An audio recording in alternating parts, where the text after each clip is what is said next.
In this video, I'll be predicting the outcome of the upcoming left arm match between Vitaly Laletin and Devon Larratt, scheduled for February 28, 2026 at East vs West 22. First, I'll break down the frame, size, and pure strength of each athlete. Then I'll analyze their techniques, and thirdly analyze their performance trends and improvements over time. I'll combine all the statistics and insights to make a singular prediction. Devon Larratt stands at 6'5", now likely even 6'6", and weighs around 110 to 140 kilos, or 300 pounds. That's the likeliest weight he will be for the match. His bicep circumference is 47 centimeters, forearm circumference 42 centimeters, and forearm length a staggering 54 centimeters. These are certainly impressive statistics, but they pale in comparison with Vitaly Laletin.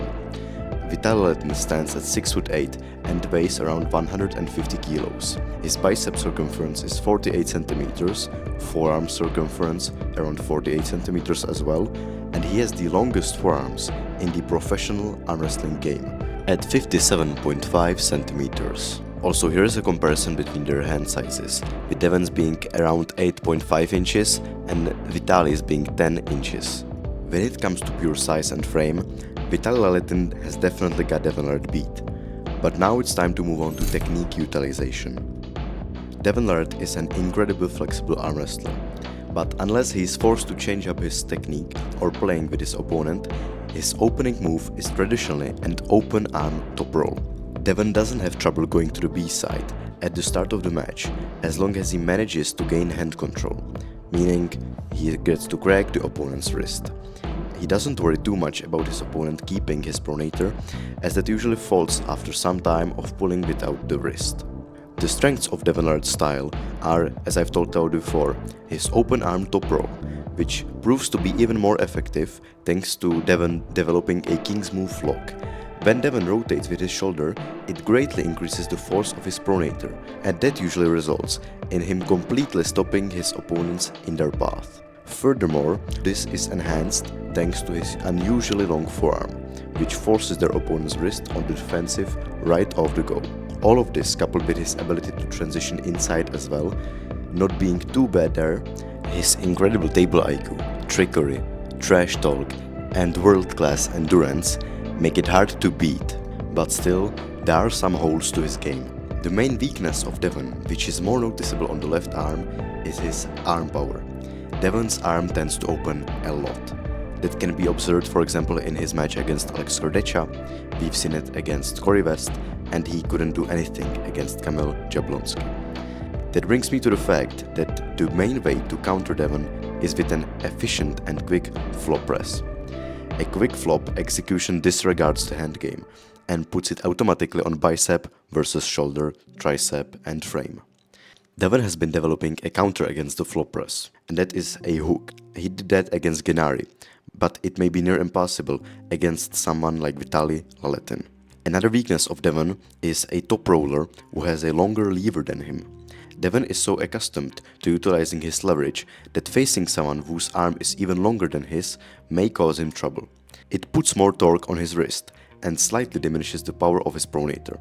One of Devon's main opponents from the past, one of his main rivals, was Matt Mask. Now Matt is nowhere near the rank of Devon Larratt, but he still managed to put him in trouble a couple of times. And Vitaly is basically an upgraded version of Matt Mask. So let's talk about Vitaly. Vitaly Laletin has, as I've said before, an incredibly long forearm, probably the longest in the elite arm wrestling world, which automatically makes him an incredible top roller. Vitaly can be very fast and explosive, destroying opponents before they have any chance to make a match a war. But there have been times when he got his wrist cracked and then had to fight the match out. In his match against Artyom Morozov, he went to the side, overwhelming Morozov with his sheer side pressure. But Morozov kept his pronator, arm angle tight, and he held Vitaly near the pin pad, also securing a few rounds after Vitaly got tired. The explosive hits of Vitaly eventually injured Morozov, securing him the title. But we can see that his wrist isn't invincible. Another athlete who also managed to attack the wrist of Vitaly was Michael Todd. And Michael is someone whose style sometimes resembles what Devon does, but to an even more extreme degree. Michael grabs Vitaly right off the go, But even with everyone expecting Michael to win, once Vitaly's wrist cracked, Vitaly somehow managed to reach really far with his lever and frame, eventually flopping Michael 2 times in a row and winning with a flash pin in the third round. So the main strength of Vitaly Laletin is his explosive top roll, quick, strong side pressure hit along with his pronator. He isn't really vulnerable to a flop, as we can see here against Kamil Jablonski. So the weakness isn't in the arm, it's in the hand. His main weakness is his wrist. And whether he has a strong flop press, that will be seen in the future, and possibly in the match. But more on that later. Devon Larratt has gone and adapted so many times in his career, it's almost absurd. And his current shape reflects that. Devon is now likely in the strongest shape of his life, being number 2 on the right, only behind Levan, and number 4 on the left, just a year after quitting his pumpkin arm training. His last loss on the left arm came on the January of 2024, where he succumbed to Kamil Jablonski. However, that was before he started training it. After that, when he started seriously training, he had a 4-match win streak, but against arguably weaker opponents than Vitaly. Because Vitaly is currently the left arm world title holder, and on the right arm he holds rank number 4 on the planet. Vitaly has seen tremendous improvement as well. As he has quit his job as a truck driver, he has gained weight and got more and more dominant with each of his matches, with his last loss being in 2023 against Hermes Kasparini on the right and having an undefeated record on the left, easily beating Sporong, Kamil, and also defeating Artyom Morozov, the previous title holder. Now that we've broken down both athletes individually, it's time to put them head to head and see how these strengths collide at the table. In the first round, I see both athletes fighting for maximum height and going for a top roll lane. Off the go, it's highly likely that Vitaly's explosive side pressure will dominate early, blasting Devon to the pad and securing a few pins. The whole time, Devon will be going with his open arm top roll, maybe even stretching into a king's move to try to slow the match as much as possible.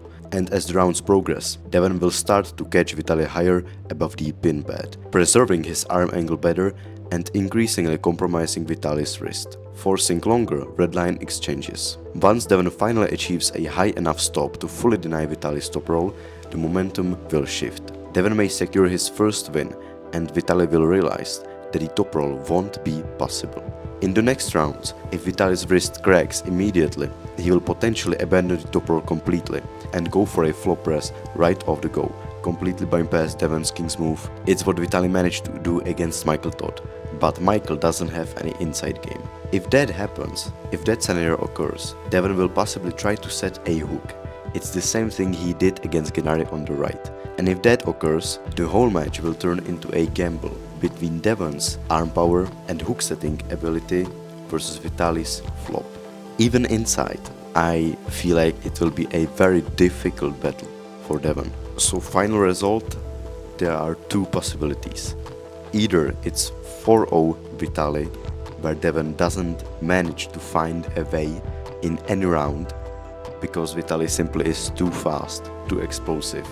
He may set the flop right away and Devon may not be able to stop it. But if Devon finds the way, finds a hole in Vitaly's game, I think he will win all the remaining rounds.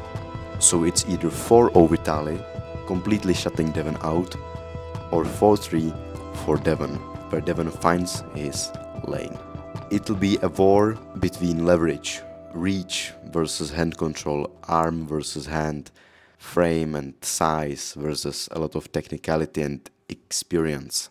I'm very curious to see how it will go, but I definitely expect an absolutely insane match. Vitaly's brute force is likely higher, but the stickiness of Devon may be enough. We will see on February 28th, so get the tickets in the description below.